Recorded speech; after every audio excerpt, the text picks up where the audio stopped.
Assalamu alaikum warahmatullahi wabarakatuh. Akkam jirtan hordoftoonni kiyya jirra jirtu. Har'a viidiyoo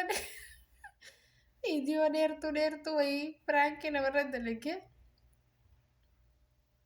silkiin tiyya jechuudha. Ifaa fixee gixxim irratti taate. Eebbuma sanuu laal akkamitti aaree dhufe wallaahi lazii.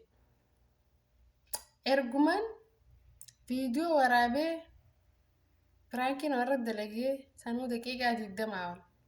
Wallaahi warri beektanatti hima.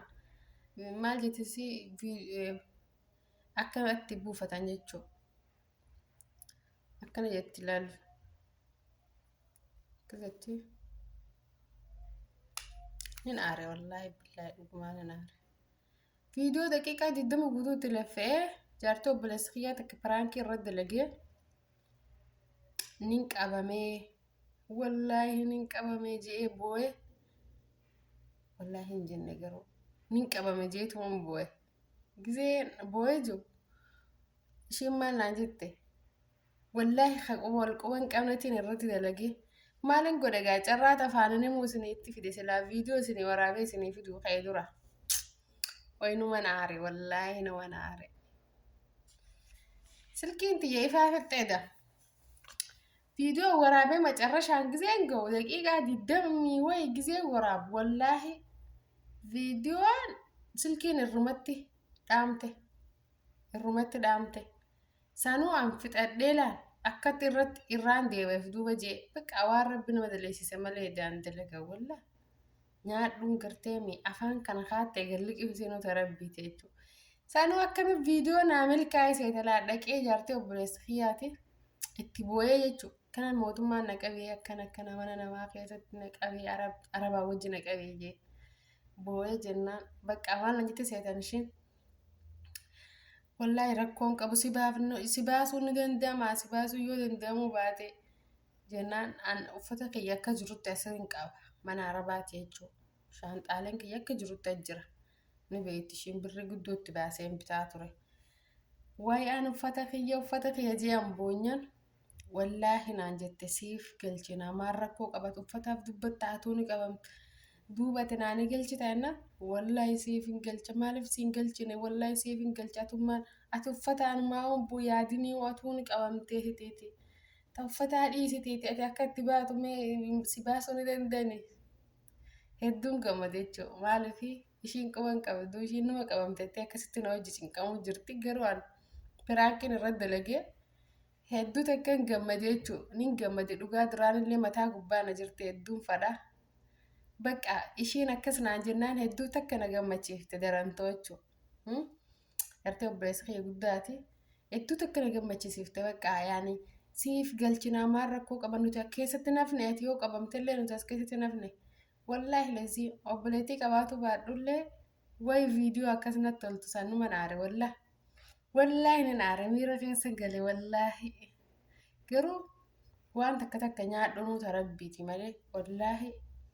Viidiyoo jechuun akka ajaa'iba naa milkooyte firaankii akka ajaa'iba naa milkooyte bakka gadhiisuudhaaf bara kanatti irraa deebuu gisee nan jus iswiichi narratti taate. Waan badduullee hin jenne bakka tanuma viidiyoo bareedduu jechuudha. Sigaltee garaa akka ishiin itti naa laaftu argee akka ishiin naa rifattu argee akka rabbi natti fadhinii rabbi yaada muraata kiyya na haa guuttachisiisu. Akka yoon hin qabamellee akka maalikaa akka waan jechuun waan mukii kanaa akka naa galchitu akka naa rifattu akka naa gadditu argeetiin jira. Wallaahi hedduu takka galata. Waa malee sirratti hin duubaran. Waa malee jaartii siraa keenyaa jee sirratti hin duubaran. Wallaahi lazii hedduu takka galata qeessamaan billaa. Garuu dagachisiiseen jechuun yeroo biraa viidiyoo biraatti isinii fida. Arraaf ammoo viidiyoon tiyya akkasitti addana jalaa cittee aaretiin hedduu miira keessa galee ture. Wallaahi hedduu miira keessa galee ture.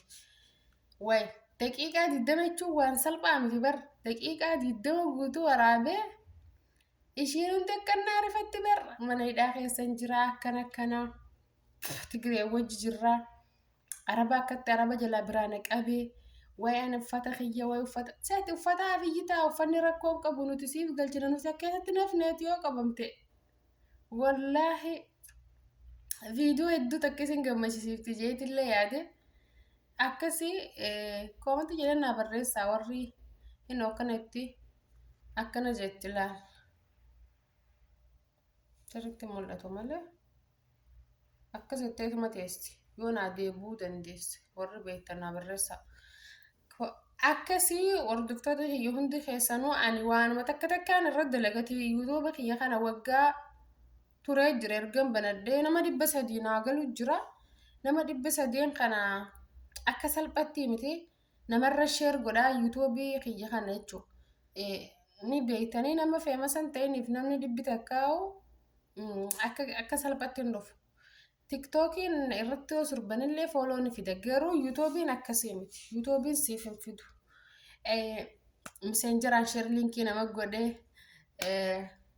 maaligaa WhatsApp share linkii nama godhee akkasitti nama 300 naa guutu jira maalifiin viidiyoo manuma keessa taa'eetuma waanuma hunda akka piraankii tanallee haa ta'u waanuma adda addaa bakka maaliifin irratti hin dalagne dadhabee chingee maaliifin karan dhiisa jeetuma mooraalii horadhee dhufe hidha ogaa akkasitti naaf milkooyne piraankii bareechee isinii dalagee akkasina jalaa kute dhugaa rabbii hedduu takka dhaaree bar amman dhufee gammade malee qoflee wanni jechuu jira malee reefuu gise akkasitti isni narratti cufu hedduu takka dhaare haa ta'u garuu dagachiisetuman guyyaa biraa irratti dalaga inshaallah.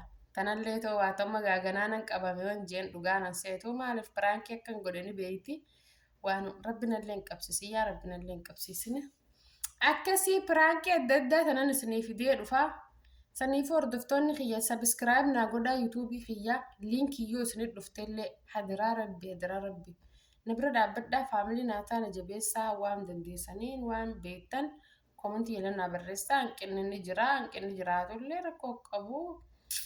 Yeroo dura jalqaban akkanuma saniifuu yeroo dura jalqaban rakkoon qabu akkanuma sila amma viidiyoo giseen akkasitti cinqamee waraabesan wanni kiyya laaluun qaba ture seenii galtee akkuma viidiyoon daftee wanni ofti maal